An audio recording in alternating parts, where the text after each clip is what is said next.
Katie and John's wedding. I want to extend a special welcome to all the members of the Fury and Von Eyre clans.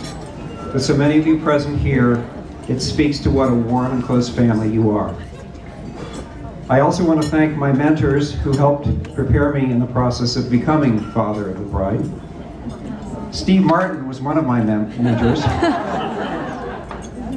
I still remember watching his remake of the original Father of the Bride 20 or so years ago, and I recommend it to anyone contemplating this role. Think of it as an instructional video. My other mentor was my good friend Mike Heist, who helped prepare me for what lay ahead when he told me at his daughter's wedding, I gave Sue is Mike's wife, I gave Sue an unlimited budget and she exceeded it. Like any family in the final countdown for a major event like a wedding, we've had our share of minor misfortunes and mishaps. A laser printer that kept printing our place cards with unpredictable fonts and spacings. The sudden and unexpected demise of our refrigerator last week. And the culmination of it all, the appearance of a snake curled up in the basement, a foot or two from the chair where Carol sits when she's on her computer sending those 2 a.m. emails. It only took a few minutes for me to coax the snake into a cardboard box and release it in the woods behind our house. During those few minutes, however, Carol must have asked me 15 times if this was a joke. At first, the tone was angry and accusatory, but then the question took on a pleading tone. This is a joke, right?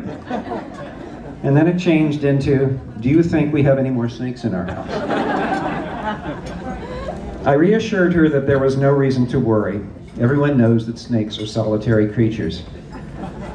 But I'll bet you're all glad you're not invited to our house tomorrow for brunch.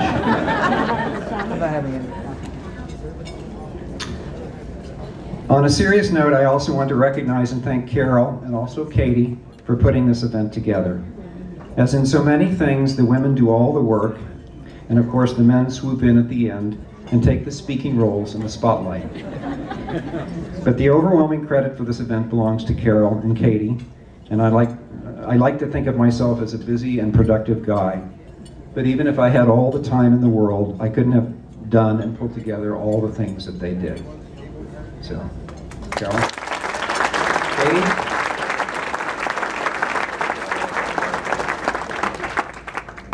Steve the DJ will introduce the band after dinner, but Carol told me I have to provide a little motivation for choosing Brave Combo, a polka band from Denton, Texas, to appear at this event. It all started about 10 years ago when I went with Michael, my son, to the Philadelphia Folk Festival to see a French-Canadian band I really liked. There were about 5 or 6 groups on the bill, and the band I wanted to see, they were the headliners and playing last. But Brave Combo came on just before, and they stole the show. I'll never forget their polka version of Stairway to Heaven. So they're an unlikely group. I once read a quote by Carl Finch, the leader of the band, and it went something like this: our mission is to start with uncool music and make it cool. And if that's your mission, there's no better place to start than with the polka. I thought I got the idea a bit later, but Carol tells me that I came home that night and said I'd found the band to play at Katie's wedding. Not surprisingly, Katie, who was about 16 at the time, found the idea horrifying. But as she's gained in years and wisdom, she's come around. And I hope you enjoy the band. But for those of you with younger children out there, I'd recommend you consider doing something similar. There's nothing better to keep your kids under control during those difficult adolescent years than the threat of having a polka band play at your wedding.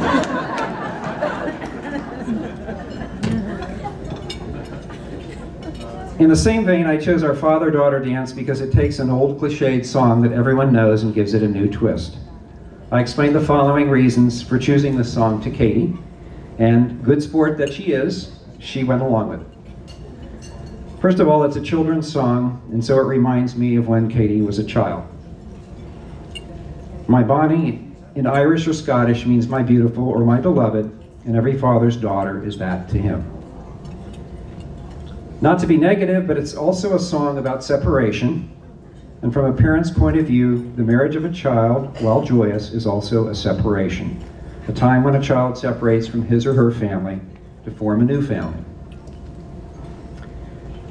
And last, but by no means least, I chose this song because it's slow, and you really don't want to see me dance fast. The first time Carol and I became aware of John was when we were walking across the quad at Notre Dame in the vicinity of John's dorm, and we heard a loud yell from one of the dorm rooms. It went something like, "Woo! Katie Jackson!" Carol, speaking for both of us, asked Katie, "What was that?" And Katie replied cheerily, "Oh, just one of the Soren guys." Well, obviously, since that time, John has become to Katie much more than just one of the Soren guys. And as we've gotten the chance to appreciate John at closer range, we really like what we see. In fact, when John visited us to ask permission to marry Katie, my immediate and unconditional response was, nothing would make us happier. We also couldn't be happier at the prospect of sharing John's and Katie's lives together with John's parents, Pat and John. Pat and John, we want to thank you for doing such a wonderful job raising such a wonderful son.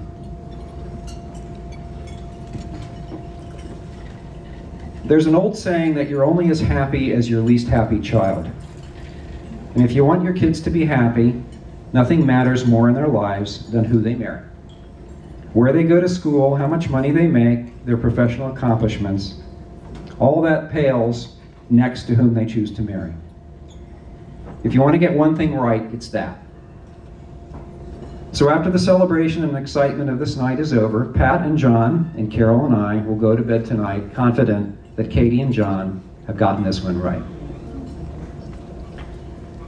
Finally, I want to say that I'm really impressed with what John and Katie have chosen to do with their lives. If you think about the professions that really matter, those who heal and those who educate are at the very top of the list. We need people of the highest caliber to choose these professions, and I'm happy and proud that Katie and John have both chosen careers that make a difference. So I ask that you raise your glasses in a toast. To Katie and John, may your days together be happy and long. May your children give you as much joy as you've given us, and may you continue to make a difference in the lives of others.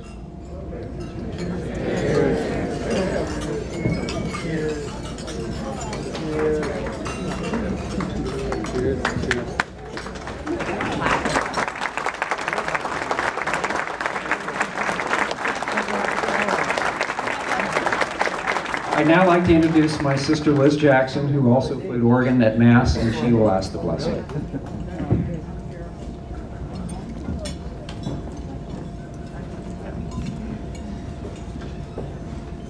So my kid brother told you what it's all about. Now I'll tell you what it's really all about. But I'd like to say to Katie and to John, Makushla Mavorning, blessings to you both. Especially because I think in a gathering like this, before we eat, we often think about blessing the food, but I really think we need to bless one another. That's why we're here. We're here not because of the excellent menu which lies ahead, but we're here because of the excellent people that these two have brought us together to celebrate. And I want to ask blessings on them. I want to ask blessings on Pat and John, and of course on my brother and his wife Carol, and our families, and our friends, and our distant relatives, and our close relatives. Special blessings on all of us as we join together in celebrating this most beautiful coming together. And after all, that's really what the Lord asks us to do. He asks us to come together. He asks us not to hold out on one another, to be distant, to be negative, to be cold-hearted, to hold grudges in our hearts, or injuries or pardons. We heard that today in the second reading, for those of you who were at the liturgy.